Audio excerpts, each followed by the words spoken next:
Yeah, so the key there really is that everything we offer to Indiana's public K-12 schools is at no cost to you.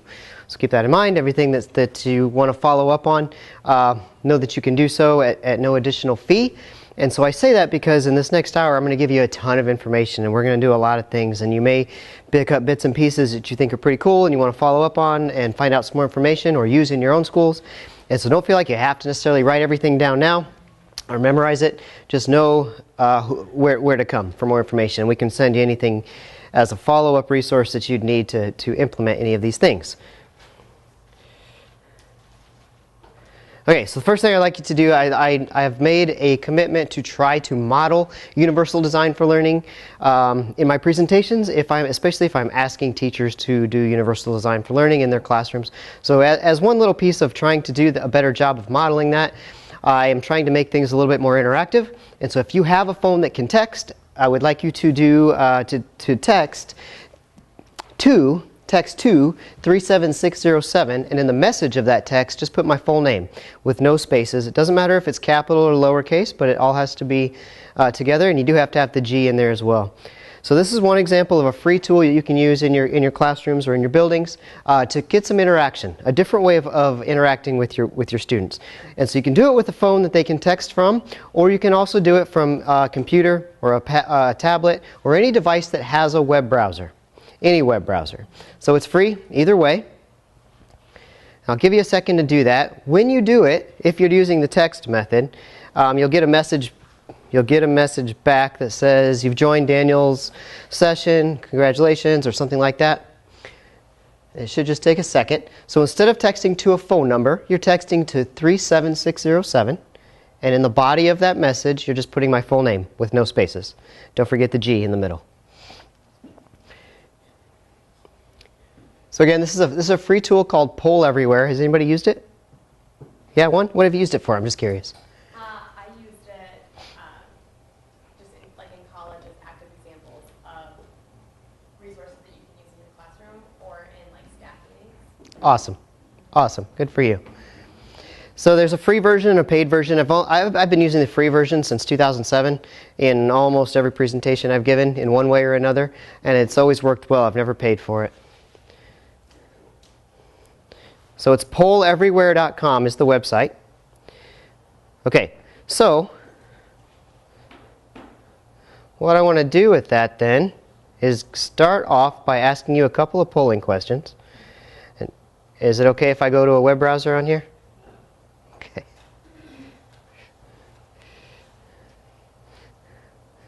So now the trick will be remembering my login on somebody else's computer where my password isn't remembered for me. Okay, so first question is an easy one. Just so you get the idea, well, it's kind of a practice one here.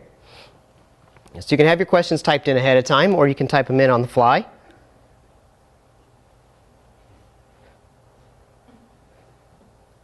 We can make full screen. So how jealous are you of Daniel's great hair today? And so this is an example of an open-ended response. I could have put A, B, C, D, or a scale, a rating scale. So I left it open-ended so you can type in whatever you want, which may be a mistake. We'll see. But you can see they come in live. So these are coming in from 2 of 3 of you guys so far. Yes.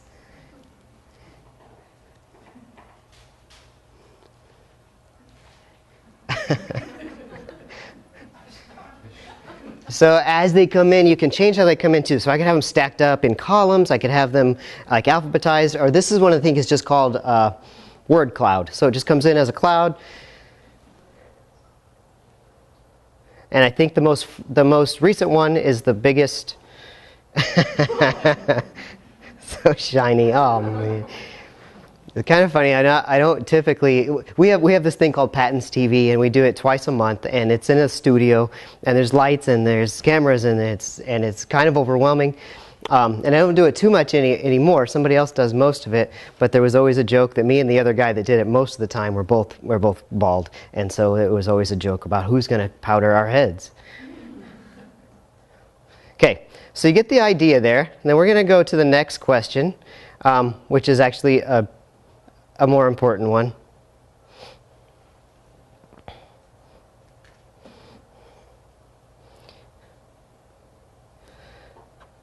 So give this one just a little bit of thought. And this is a different type of response. It's a rating scale.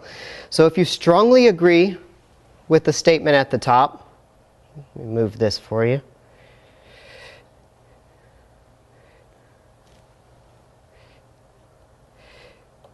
If you strongly agree with the statement at the top, you're going to choose A. If you strongly disagree, you're going to choose F. And if you're somewhere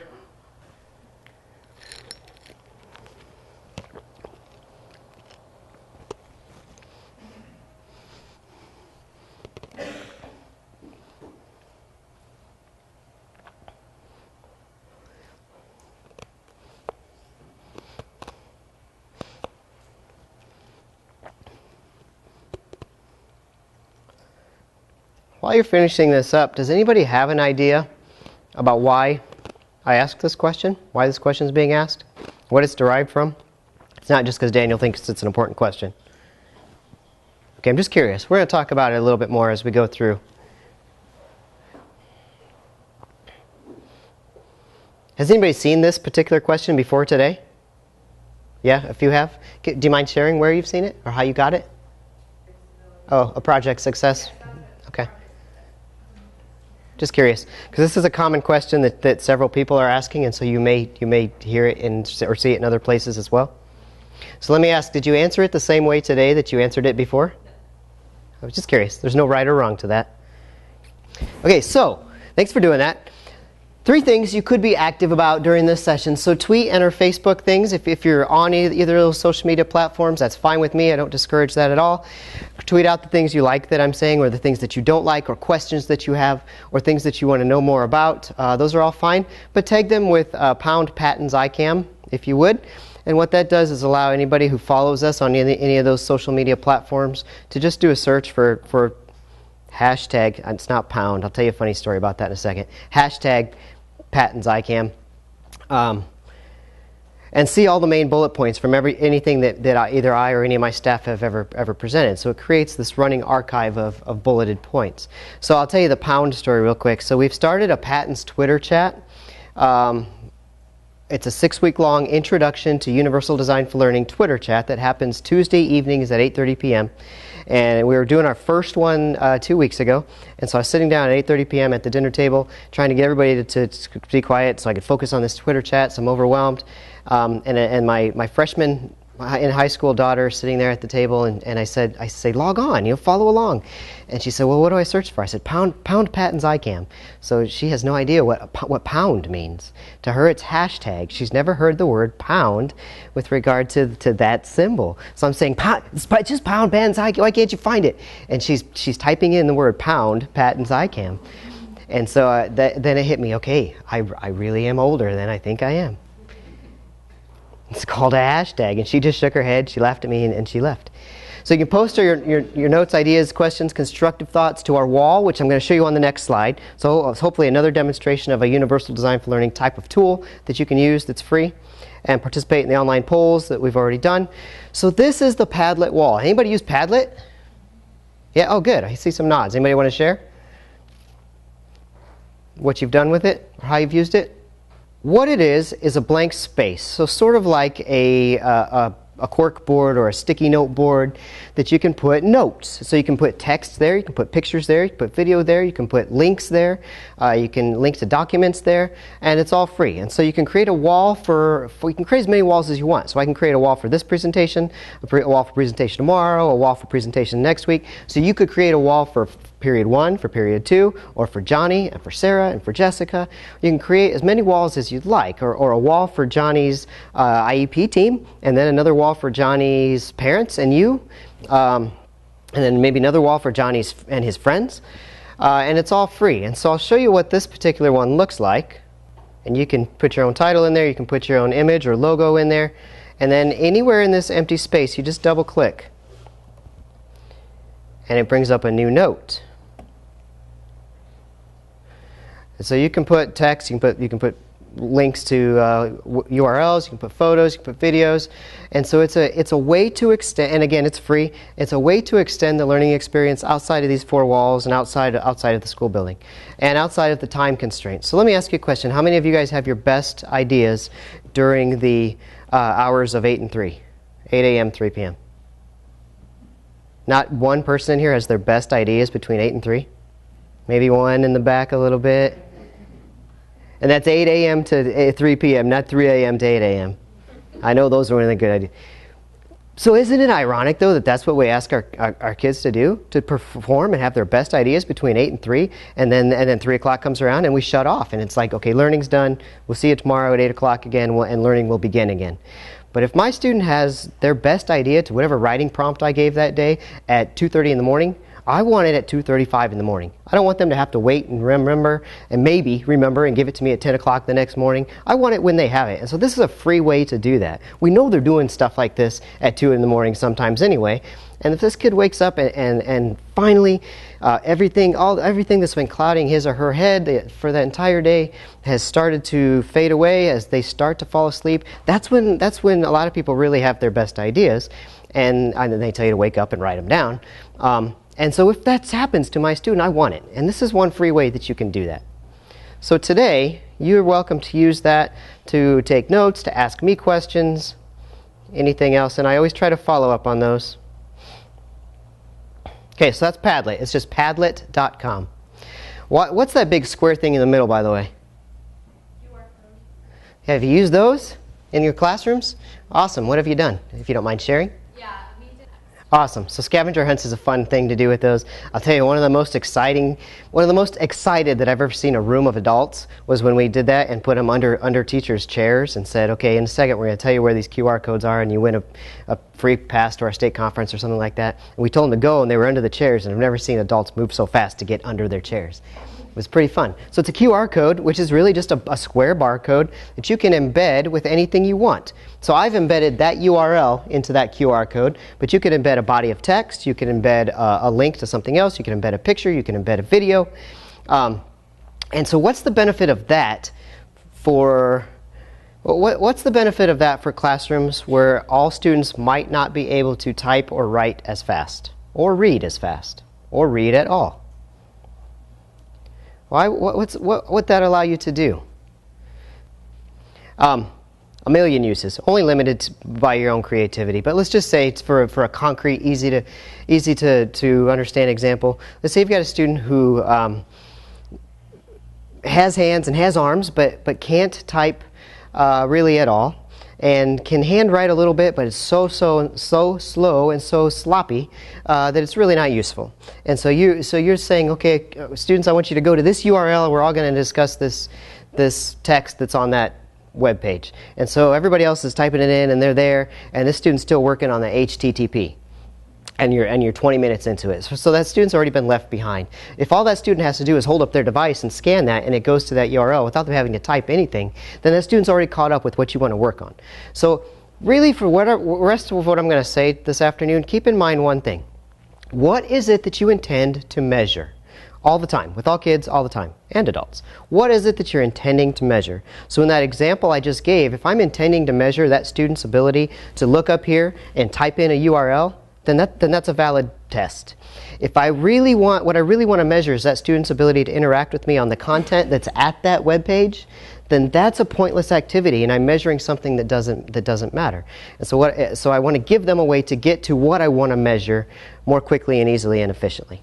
So I spent a week at Harvard in July diving deep into some UDL, Universal Design for Learning, principles and concepts, and just a general understanding of the whole thing. And one of the speakers said one thing during that week that stuck with me, and I want to make sure to pass it on. And so everything else that I'm going to say today, keep this in mind. What do you intend to measure? And along with that, he said every single test, whether it's a science test, a math test, a chemistry test, a social studies, a geography test, whatever it is, a driver's test, every single test is, regardless of subject area, is first a test of what do you think? What'd you say? Almost. Almost. There's one more before that. Every single test is first a test of engagement. So let that sink in for a little bit. Every single test is first a test of engagement. Then, every single test, regardless of content, is a test of reading. And then third is a test of whatever it is you think you're testing. So every single test is first a test of engagement, then a test of reading, and then maybe a test of chemistry. Then maybe a test of geography. So keep that in mind. Anybody seen this before today? Probably the same people that had that question. So there's been a group of individuals meeting since last February to try to come up with some guiding words and diagrams of how the Dear Colleague, the November Dear Colleague letter from last year fits with ESSA. And how those two things work together, and some guiding information to provide to Indiana's public schools. This is one of the things that has developed as a result of that. And we could spend all day talking about this. We're not going to. Yeah. What's that? Oh, so you've all seen this. You've probably seen a better job of it than I would do explaining it. So we're going to move right on. But I want you to keep this in mind as we talk about the rest of this, because obviously universal design for learning is a part of this diagram. So some questions I want you to think about is, how do you know if a learning environment is universally designed? I mean, how do you know? How do I walk into one of your classrooms and say, yeah, this learning environment is universally designed, or no, it's not? How do you know that? How do you know if the materials in that learning environment are accessible? How do you know if and when assistive technology, or AT, is required to implement those accessible instructional materials? How do you know if your students even have a need for accessible instructional materials or assistive technology? I mean, how do you know if that need is really there even? How do you know when and where to make those decisions around AIM and AT? So that should be an easy one. We should all know that one. When are those decisions officially made? Did you say it? I think you did. In their IEP meeting? Yeah, in their case conference, in their IEP meeting. That's absolutely right. So that's when the decisions are officially made. However, things should be happening on a day-to-day basis, just to try them. Teachers should have that ability to feel supported in being creative, just to try something, because that's when really great things happen, when you just try something. And if it doesn't go well, okay, we scrap it and we move on to something else. You're not going to really break any kids by trying something new with them that just doesn't work. Unless you keep trying it and keep trying and trying, and you keep showing that student that they're a failure over and over and over. But just trying something new and getting out of your comfort zone and out of students' comfort zone is almost always when really great things happen for students.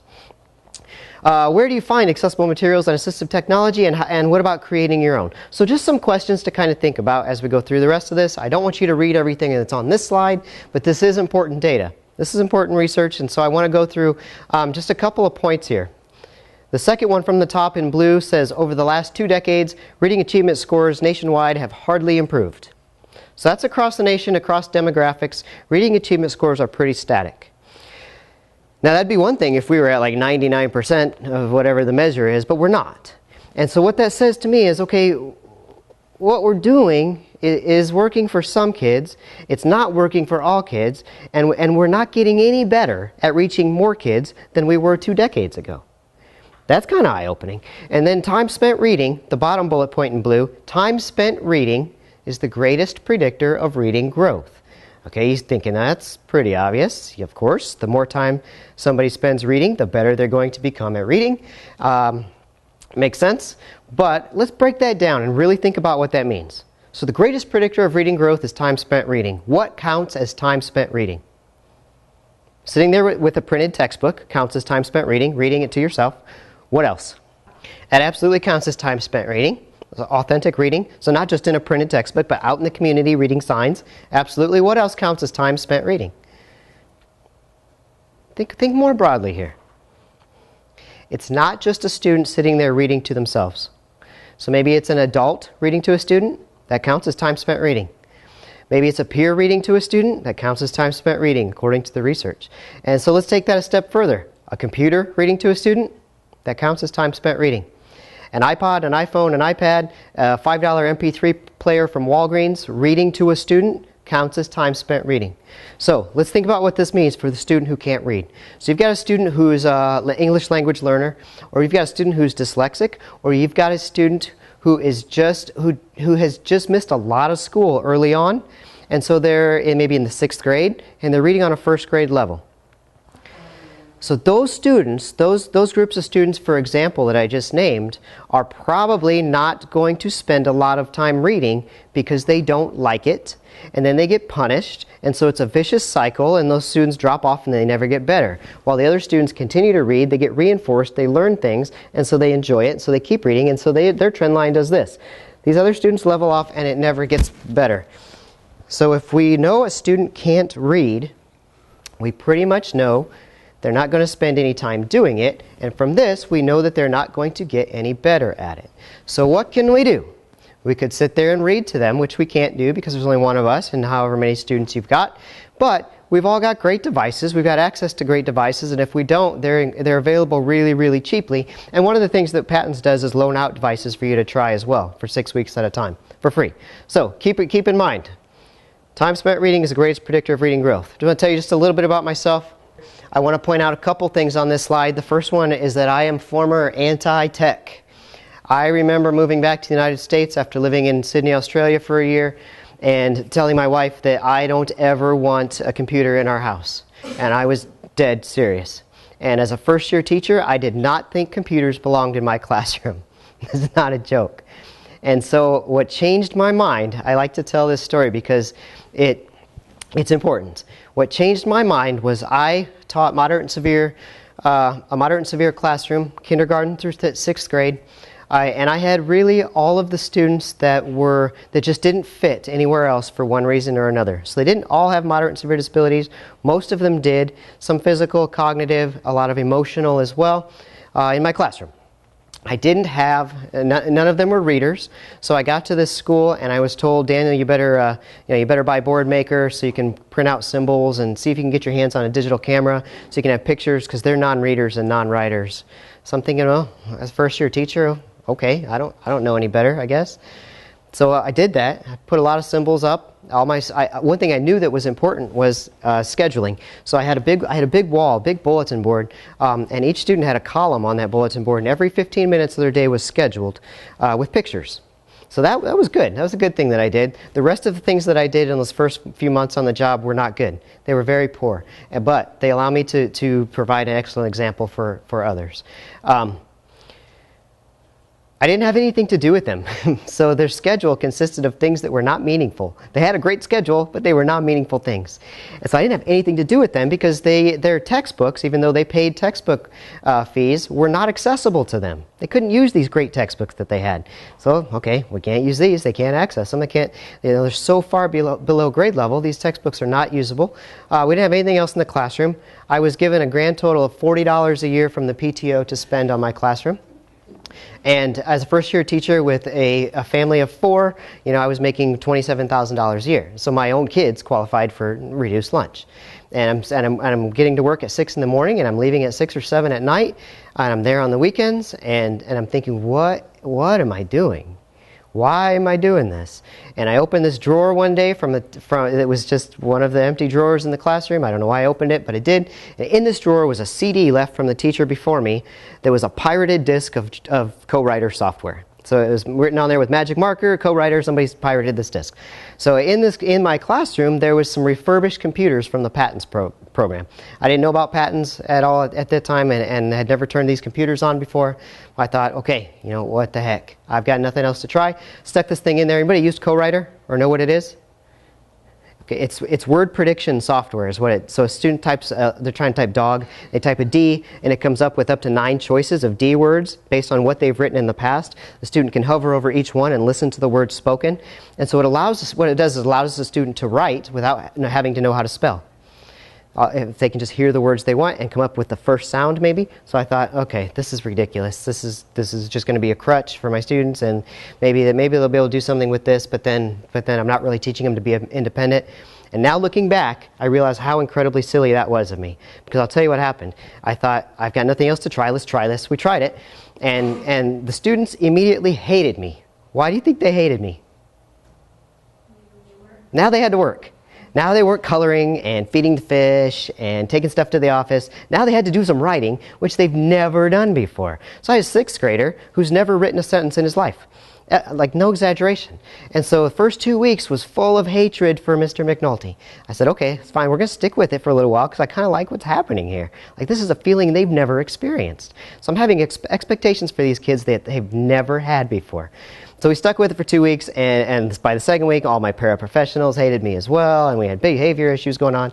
And then after 2 weeks, I had kids that were writing, who had never written before. So this 6th grader who'd never written a sentence before was now writing me paragraphs after a couple of weeks. Now, all the students didn't progress that fast, but they all did progress. And by the end of that year, they were all writing.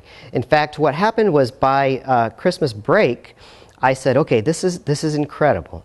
Like, these students are writing, and they're recognizing sight words, and they're able to read a little bit here and there. Not phonetically, but recognize sight words. So I thought, everybody's already kind of pissed off at me anyway. I'm going to take down all the symbols and pictures in my classroom and replace them with text over Christmas break. So they came back over Christmas break and everybody hated me again. But guess what? Every kid in that classroom learned to recognize every sight word in there in another couple of weeks.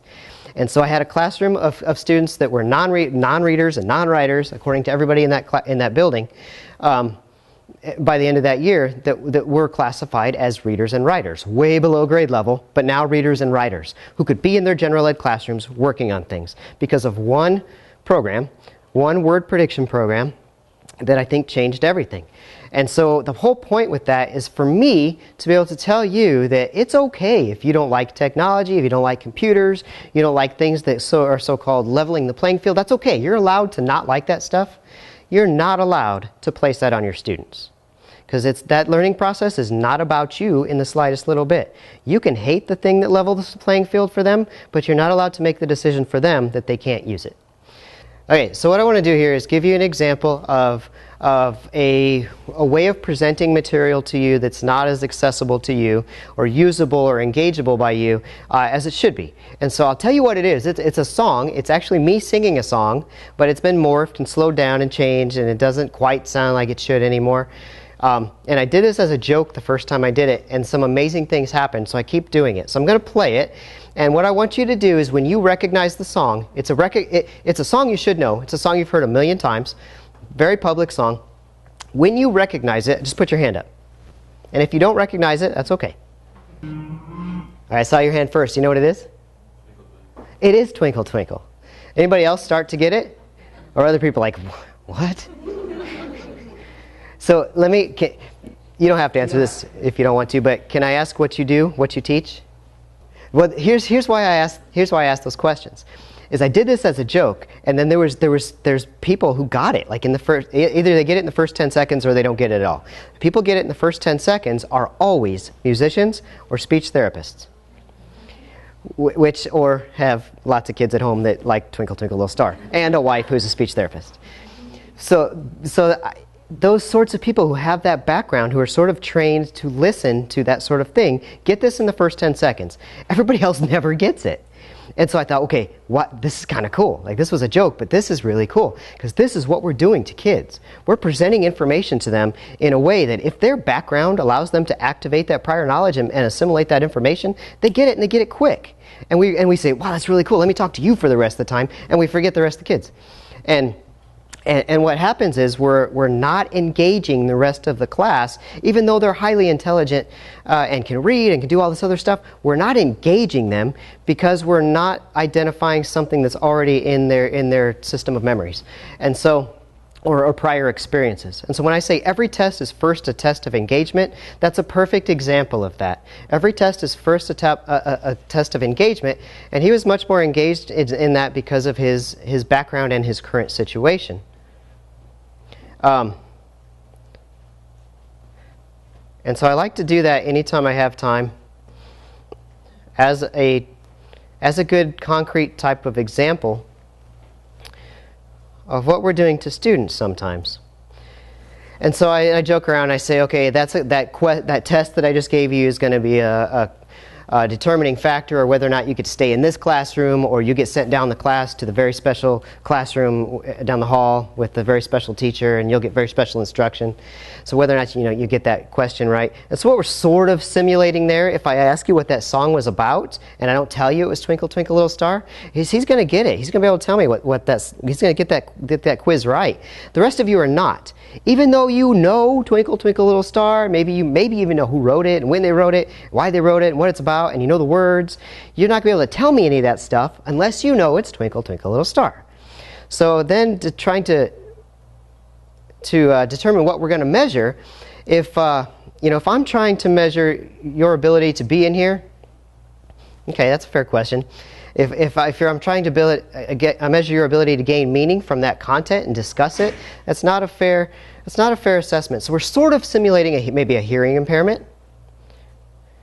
Now, if I said listen to this song and I also passed out the lyrics on a piece of paper or put the lyrics up here at the same time you're hearing it, I'd be presenting it in two modalities, and so that would be a much better way of doing it. You probably all would have gotten it right away. So we're sort of simulating possibly a processing disorder or possibly a English language learner. Okay, two terms, highly important terms. And I think these have always been, or historically been, two terms that are confused and interused and used inappropriately. And I think the Dear Colleague letter of last November that I've referred to actually uses one of these terms, in my opinion, incorrectly. And so I read that and I thought, all the work we've done to try and get people to use these terms correctly, and now this Dear Colleague letter uses them incorrectly. So I want to make sure that we talk about them real quick because they're highly important. So when we're talking about a modification, we're talking about changing the content. We're talking about changes to the content itself, to the curricular material. What are the ramifications of doing that to a student? When they're no longer working toward the general ed curriculum, we have effectively taken them off diploma track. That's serious. And so when we say, okay, I know you're reading at a first grade level and you're a 7th grader, and so this text that I need you to read and answer questions on, I'm going to make it half the length, and I'm going to and we're going to level it down to about a first grade level. Or we say, okay, everybody else is working on fractions, you're going to work on identifying what these numbers are. They're not working on the same curriculum. We've effectively taken them off diploma track. So keep that in mind. That's a modification as opposed to an accommodation. So an accommodation does not change the content at all. An accommodation changes the way we approach the content, the way we interact with the content, and the way we respond to the content. Okay, so I'm doing the Twinkle Twinkle Little Star assessment with all you guys, and I just put it up here, I put the lyrics up here, I give you the lyrics on a piece of paper, and I play the song. So I haven't changed the content. We're still working on Twinkle Twinkle Little Star, but I've presented it in multiple ways. That's an accommodation. If I said, okay, I want you to work on this Twinkle Twinkle Little Star, but you're going to listen to it this way, and now you're going to listen to the real song without it being morphed, then I've possibly changed the content there, and that'd be more of a modification. So accommodations change the way we approach the curriculum, interact with the curriculum, and allow students to respond to the curriculum. Modification changes the curriculum itself. Very important. So UDL is in Article 7, which is Indiana's special ed rules. It is also in ESSA in several places. Here's a piece of where it's mentioned in ESSA, and so I don't want to spend too much time going through this. You can go into ESSA yourself and highlight the section that this is in. What I want to do is give you some concrete, more practical examples of what UDL is and what it looks like and what it can be. However, I really do like the first bullet point there under the heading. So the one that starts with universal design for learning, the term universal design for learning.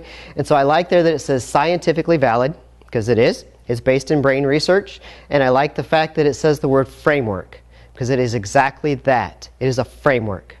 It is not a scripted list of checkboxes and Daniel says, here, take this and implement these things and you'll be doing UDL. It's not that at all. In fact, there are people who say you can't ever do UDL because it's a framework, it's a philosophy. Okay, so here's pop quiz number 2. This one really is going to determine whether or not you can stay here or you got to go down the hall. and be in the special class for tomorrow as well. So this is a real question. It's just possibly in a language that you don't know how to decode. It's a real language. It's a real question. It's a real easy question. Anybody know it? I always ask and wait a little bit, because once in Florida there was a lady in the front row who put her hand up, and not only did she answer my question, she corrected my grammar in the question. So I went down the hall and she continued in the session. It just says, it's an Arabic language, and it just says what is a noun. Probably a question that you can all get correct very easily and quickly and 100% of the time, if you can decode the question. So again, you guys probably all get this, but you probably maybe work with people who don't. And so this is an example. You can say, okay, if decoding and comprehension are the same things, if it's the same thing, let me ask you this question. And you can do something like this. So again, what are we intending to measure? Your ability of that language? If that's what I'm measuring, is your ability to understand and decode that language, then that's a fair question. If I really want to know if you know what a noun is, that is not a fair question. So, sort of simulating a visual impairment, sort of simulating decoding ability, sort of simulating a print disability. Is anybody and it's okay if you are, is anybody brand new to the term print disability? Okay, I'm glad you put your hand up, because I don't want to skip over that, because that's important. So print disability is a disability resulting from an organic dysfunction, so medical in nature usually. So dyslexia, any visual impairment, blindness, and some learning disabilities, of which dyslexia is sort of lumped in as well, are referred to as print disabilities. And the reason that's such an important term is a student who's identified with a print disability qualifies to receive his or her instructional materials in a specialized format that they can decode easier for free. That's the federal law. That's a federal mandate that's referred to as NIMAS, N-I-M-A-S. So again, we can talk all day about that, but it does relate to UDL, so I wanted to at least mention it. And here's the point, really, of all that stuff I've been talking about, is decoding the content and interacting with or responding to the content are two very different skill sets. So every test is first a test of engagement, and then a test of reading, and then a test of whatever you think you're testing. So if I take Universal Design for Learning and I break it down and simplify this, because it's my issue with Universal Design for Learning is it's very fluffy. It's very kind of in the clouds, conceptual, philosophical, which is kind of fun, sitting around the campfire talking about UDL, but really going into the classroom and saying, well, now we need to do something with UDL, it's incredibly difficult because it's so conceptual. So what I want to do is make it a little bit more concrete for you. So I want you to keep in mind 2 words. 3 words, really. It's a framework, but it's a framework of 1, flexibility, and it's a framework of choice. So let's talk about, as opposed to a rigid set of checklist steps. So if I take Universal Design for Learning and I break it down into 3 bullet points, it's right here. It's planning for and providing multiple and flexible means of presenting information to learners, multiple and flexible means of engaging learners, and multiple and flexible means of allowing my learners to respond to me. So let's make that a little more concrete, and let's give just a couple examples. So we've already given the example of possibly presenting information in different ways. So I can present it verbally, I can present it up here, I can present it auditorily, I can present it on the Padlet wall, I can present it in the poll everywhere, I can present it by tweeting it to you. We can present information in lots of different ways. I can present it in Braille to somebody, I can present it in large print, I can present it in an audio text. We can present information in lots of ways. What's one example of allowing students to respond in a multiple and flexible way? Orally, through a picture, through a video, through a drawing, or a picture they find or create, or a movie they create. So what about what we've already done? So the very first thing I had you do is sign up for the poll everywhere, and the next thing I had you do is go to the Padlet wall. And so if I'm asking you to respond to questions right now to me verbally, and maybe you don't speak. And so that's not fair for me to not give you another way to ask questions of me. And so I give you the Padlet wall, I allow you to respond through the poll everywhere. I tell you to tweet and Facebook, but use our hashtag so I can find your questions later. Or maybe you speak very well, but you're tired and you just don't want to speak today. If I really want what's in your head, I've got to give you other ways to give it to me. unless I'm trying to measure your ability to verbalize something. Then it's a fair question. Now, I think the most difficult one of those bullet points is providing multiple and flexible means of engaging learners.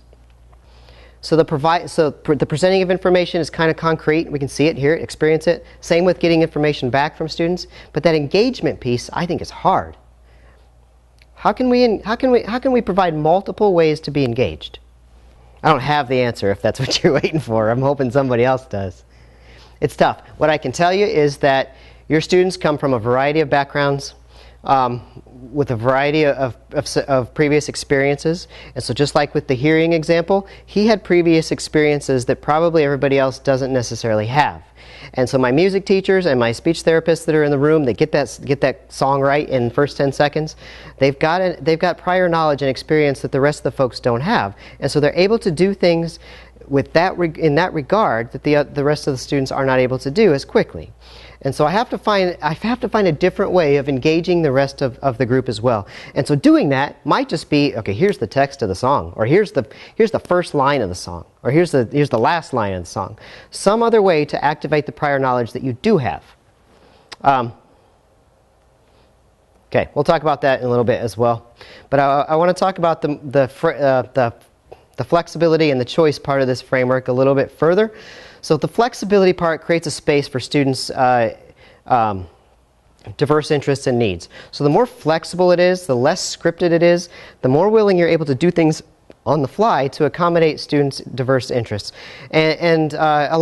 So his experience with the kids at home, all under 8 years old, and the wife who's a speech therapist, that diverse background of his probably would not have been recognized today if we hadn't done that song by chance. But the more flexible it is what you're doing to adapt to various diverse backgrounds of your students, the more likely, not guaranteed, the more likely you are to engage more students. Choice allows students to receive and interact with their materials in the way that they're best able. Okay, so we could be talking about accommodations here, or we could just be talking about a highly flexible curriculum that applies to all kids with or without an IEP. This is a picture that I took in a school building three summers ago. So I like to take pictures of really good things that I see in schools when I'm out there and really bad things that I see when I'm out there. And so guess which one this is? What do you think? Think a bad one? Why do you think it's a bad one? What was said was some students need to be able to chew and to enable them to focus on what they were doing. Does that capture what you said well enough? Okay. And you said you find it ironic that the poster right next to the no gum sign is a good example of irony, and it sure is. So I thought that too. Yeah.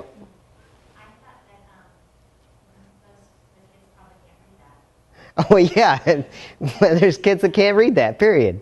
Right, they see a picture of a parachute. Yep. So, yeah, this was actually right outside the door of the room that they had me presenting in on Universal Design for Learning. And so I walked in and I thought, okay, your mind is like a parachute. It works best when it's open. That's cool. Oh, wait a minute. This whole school is gum-free, period. No questions asked, no exceptions. So let me tell you why that struck me. Because it struck you. You probably have some experience with a student who needs to chew, but most people probably don't. So they think, oh yeah, gum's messy, it gets stuck to stuff. Somebody's got to clean it up, and it causes damage, gets people's hair. And so that's a good rule. But for me, I had a student who was not identified with autism, but she had a lot of autistic type of characteristics, and one of them was she didn't receive the proprioceptive feedback to the cells in her joints that most people do. And so what that means is in all of her joints, she was constantly seeking physical feedback. So she would want hugs, she'd bump into people, she'd want to be squeezed, she would want to squeeze other people. Sometimes it would be so much that she would physically hit people, she would hurt people, and she would run into people. And she was not wanting to hurt people, she needed that feedback. And so this went on for years and years and years. I had a padded classroom built into a padded room built into my classroom when I got there, and we never used it. We never had to use it for that intent anyway. But they certainly did before I got there. And so all it took to fix that part of what she had going on was giving her a piece of gum. I mean, that's, when we realized that one day, it was like, okay, we need to step back and look at everything we're doing, because it could be something very simple that allows this student to stay in school or go to the padded room. And it was literally that night and day. So she ended up going to a lot of different general ed classrooms, not spending all day with me anymore, which is the idea. That's great. The next year, the next fall, she was going to a teacher that had been there a long time. This teacher had been teaching there a long time. And she said, okay, she can come to my classroom, like it's her choice. But she's not bringing that gum to my classroom. I said, okay, here she is. You can have her without gum. 20 minutes later, she's back at my doorstep. Mrs. So-and-so says I need a piece of gum. Okay. It's a framework full of flexibility and choice and two components of access in that curriculum. So there's physical access and there's cognitive access. Physical access is a little bit easier because we can experience it. We can feel it, hear it, see it, if it's happening or not happening. So physical access to the curriculum and the materials and the strategies. Cognitive access to it is a lot more difficult because we can't see it necessarily. We've got to try to identify it based on other things that are going on. We can't just look at a kid's head and see, yep, cognitive access to the curriculum is not happening here. Well, sometimes we can. Sometimes we can. But it's because of other things that are going on. That's difficult. And so I want you to keep in mind the components that are part of both of those access pieces. The materials have to be accessible physically and cognitively. The methods and the strategies, so the teaching, has to be accessible physically and cognitively. And the tools and the assessment all have to be accessible physically and cognitively. All right, this is a concept I really like to talk about, and I said it accidentally in response to a question I was asked on a panel in Florida one time, and I said it kind of out of frustration because I was on a panel of so-called experts of accessible educational materials. A question came from the back about, yeah, but we can't use all those tools on our state assessment at the end of the year, and so, you know, what do you have to say about that? And I thought to myself, I can't believe you're asking that question. So my response was, I'm really much more concerned with the other 175 days of school than those 5. And at first people are like, yeah, but those 5 days of testing mean everything as far as funding and everything. So I get it. I do get it. But let's consider what's actually happening. So, and I know these numbers aren't right, but just for the sake of argument, let's say there's 5 days of testing and 175 days of school with not high-stakes testing. So those 175 days of school without high-stakes testing, let's say we give students all of the accommodations and magic tools and perfect teaching and responding and multiple and flexible ways of interacting that we could possibly give them. We give it all to them. They're probably going to be engaged in the learning experience for 175 days. Then we get to the testing and we say, okay, but the test doesn't allow half of those. We got to take them away, Johnny. We take them away, guess what's probably still going to happen? Johnny's still going to do better on that high-stakes test having been engaged for 175 days than he would have been not engaged for 175 days because he had no way to interact with the curriculum. And so we get so focused on those 5 days of testing sometimes that we let that drive what happens the other 175 days. This is my most favorite example ever of why that's true. And so this was just last year. One of our AIM pilot districts had a student who was a great little student. Her name was Kaylee. She's right there. But couldn't read. Couldn't read. The nicest, sweetest little girl you can imagine could not read. So she was okay socially. She was doing okay with other stuff. But she could not read. And so she had a Lexile score of 0. And we simply gave her text-to-speech software. And we gave her textbooks in a format that could be read by text-to-speech software. And in the matter of like 6 months, she went from a Lexile of 0 to a 271 Lexile. But here's the key. She went to a 271 Lexile without the text-to-speech software.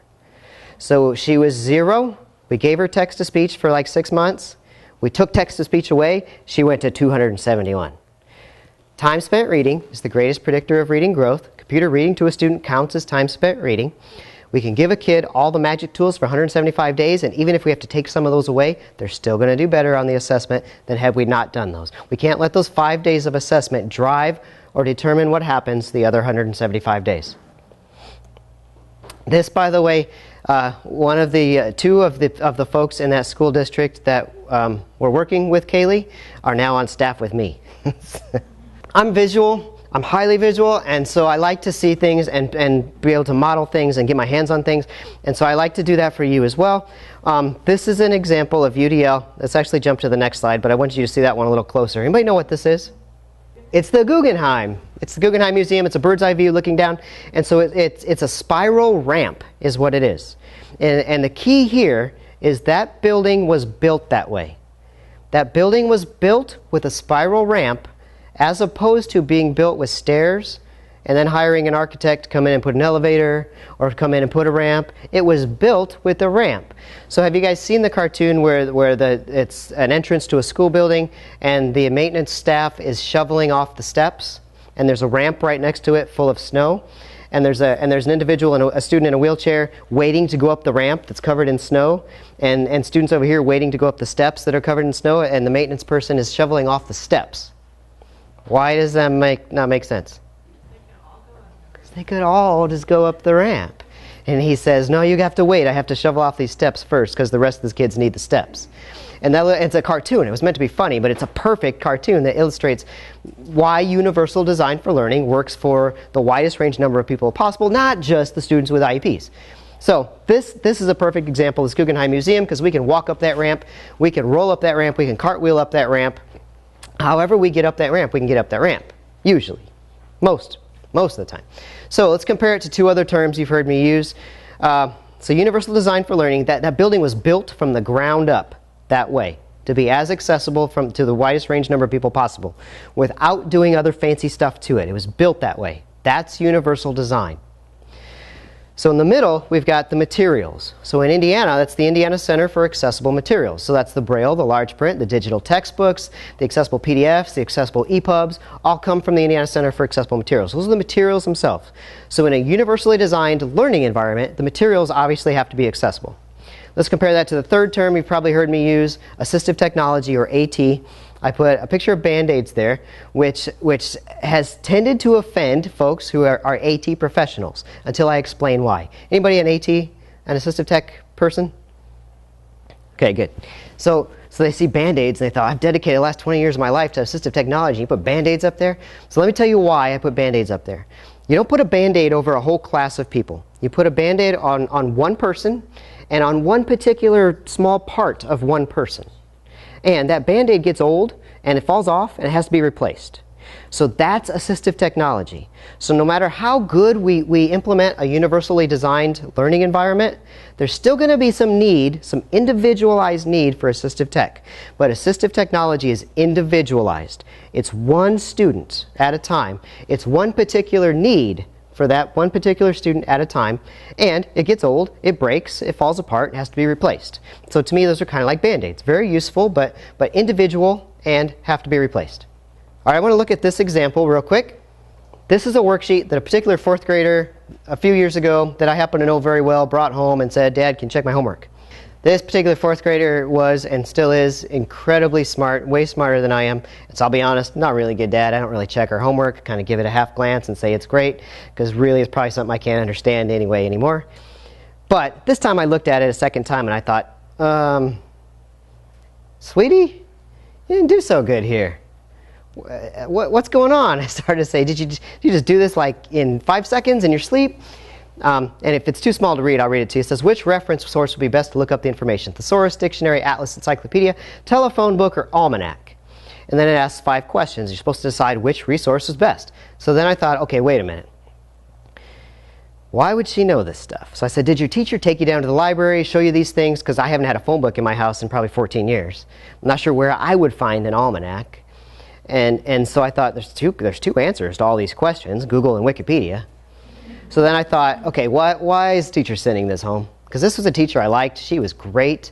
I thought, why? What's she doing here? Then I looked over in the bottom right-hand corner. Can anybody see what's there?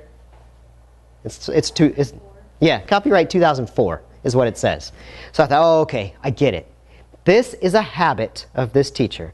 This has been happening this week of every school year since 2004 out of habit. And I totally get it. There's not enough time to come up with new stuff all the time.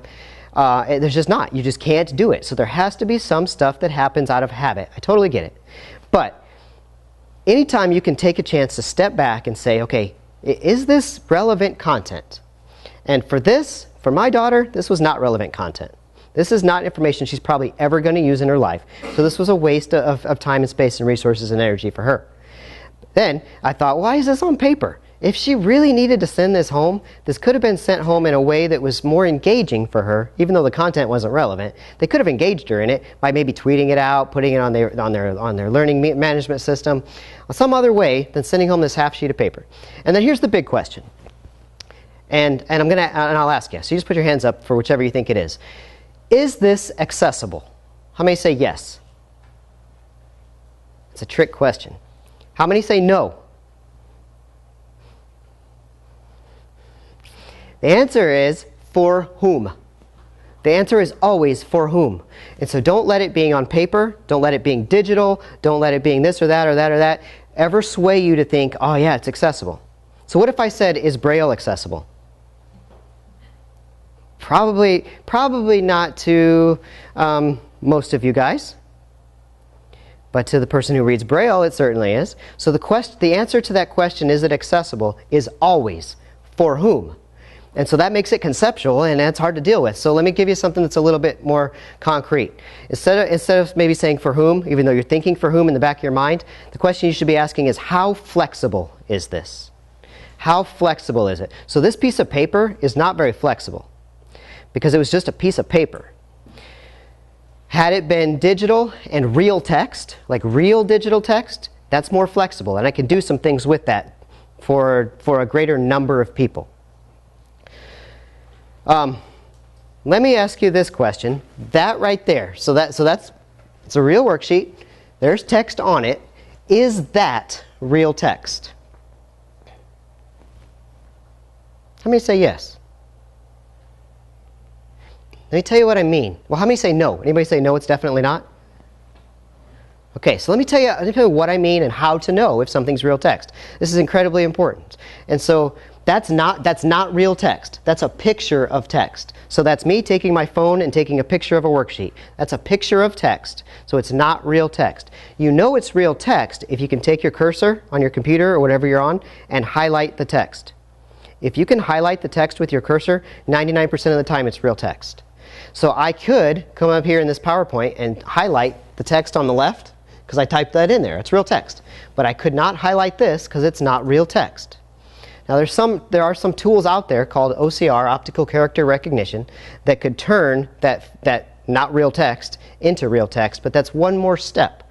So when you're asking yourself, or you're adopting materials, or you're creating materials, and you're asking, is it accessible, consider, is it flexible? And what's the level of its flexibility? Okay, so I want to tell you just a little about us, because I know that's a ton of stuff in a relatively short period of time, so I want to get you to a place where you know where to come for more information. So hopefully that puts some questions in your head, probably more questions than answers, which is good at this point. But we can help going forward, and we would love to help, and our help is all free. These are the biggest things that we do in the state. We've got Universal Design for Learning expertise and resources. We've got a lot of Universal Design for Learning expertise. So we've got staff that have been on both sides. On this side of helping schools implement Universal Design for Learning, and from the classroom. So one thing I didn't tell you about myself was, in that school that I was in, starting in year 2, I got a flyer in my mailbox talking about a Universal Design for Learning pilot program, and I jumped on it, and it was a 3-year pilot program that changed my life, and it changed students' lives, and it changed that school building forever. So when I got to that school building, I was the only person who had an email address, let alone turned on my computer and checked anything. And this was not that long ago. When I left there 3 years later, as a direct result of this Universal Design for Learning pilot program, they were holding chicken dinners on Saturdays and car washes and anything they could to fund putting a smart board in every classroom, which is old technology now, but putting a smart board in every classroom. They were hiring a new teacher just for the purpose of writing accessible lesson plans for other teachers for the smart board. Totally changed over the course of 3 years. So we've got other folks like that who have that experience that I have on staff. We're lending libraries of hardware and software that we loan out to you guys for 6 weeks at a time. That could be anything from an app to a $10 piece of software, to the co-writer software I mentioned, to iPads, to communication devices, to magnifiers and refreshable braille keyboards, and everything in between. We do a lot of professional development and technical training, and so what I've really encouraged my staff to do, my specialists, is to do, they're still doing a lot of this type of training, but to do less of this and more training in classrooms with teachers and students at the same time. And I think those results are proving much more positive than this type of lecture style. Not that this isn't important as well, but it's got to be followed up. And so I like to refer, this isn't mine, I stole it from somewhere, but I really like it. I like to refer to this type of professional development as the pigeon effect. So a so-called expert, or a pigeon flies in, drops a bunch of stuff, and then flies away, and nothing changes. And that's what the research says, is this type of professional development without follow-up is ineffective. You might as well have not done it, which is sad and hard to swallow. But the good news is it's easy to fix. You do some follow-up. So contact us. I want to get my specialists in your classroom and doing some stuff with you and your kids at the same time. We have a refurbished computer program that I want you to know about. Those are free computers. We have a guy who gets those donations from various places in the state, refurbishes them, gets them back to my specialists, who gives them back to you, and at that point it's a free computer. A lot of them, I think, go home with kids who wouldn't have a computer at home otherwise, which is a great use for it. So I want you to ask yourself this, really. Are you willing, permitted, and able to teach differently? Not just with new tools. And so the willing part has to do with your attitude. The permitted part has to do with policy that's on file in your buildings. And so that has to do with things like the no gum policy. And I want to tell you about one more policy real quick here. The year after the iPads came out, so 2010, I think the winter of 2010, iPad was introduced. Everybody went crazy for it. And later that spring, I had a school district up in Northeast Indiana who bought iPads for all their teachers, for all their staff in the whole district. And this was a pretty big district. So they contacted me and said, Daniel, can you come in during the month of July and train us on these new iPads? I said, yeah, this is really cool. I've never seen an iPad up to that point, but I said, yeah, I'll figure it out by then, we'll do it.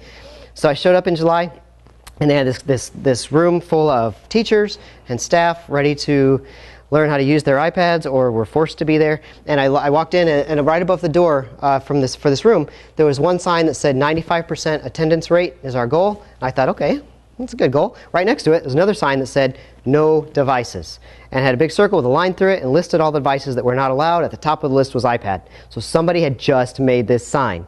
So on one hand, you've got people in the district buying iPads for all staff. On the other hand, you've got somebody who says, I don't want that in my district, and I'm not dealing with it, and I'm going to make a big sign and put it over the door. And so I brought it up. I couldn't resist. I said, what, guys, the sign? And they said, no, that's not going to be there for long. We'll take care of that. And I said, okay, but here's the situation. I'm going to be upfront with you. There are people in this room who don't want to be here learning about iPads. And you've just given them permission to have that attitude. So the willing part has to do with the attitude, permitted part has to do with the policies, and able has to do with your skills. So we can help with the skills part really, really easily. We'll come to your classrooms and get you the skills you need. So don't let fear of not knowing how to do it stop you from doing it. Okay, so these slides will be available to you. There's more here that we didn't get to, and I knew we wouldn't, but I do want to show you, well, I want to show you us. So there's my staff, and it's the first time, so we've been around 21 years. That's the first time in 21 years I think we've ever had a picture of all of us together. And I also want to show you this because that's really not a lot of people to cover an entire state. And so I want you to know that so that you don't ever feel bad about contacting us. And if you don't hear back in 24 to 48 hours, contact us again, bug us again. Because probably, like during the time I've been doing this, there could be 100 emails in my inbox. And if you were the one that got pushed to the bottom, I might just accidentally miss it. So just email me again. Don't feel bad about that. Same with the rest of the staff. This is the other thing I want you to know about. November 2nd and 3rd is our state conference, which is downtown Indianapolis at the Crown Plaza, the train station. This is the only thing that we do that's not free. And so it's $75 a day. That includes your breakfast and your lunch.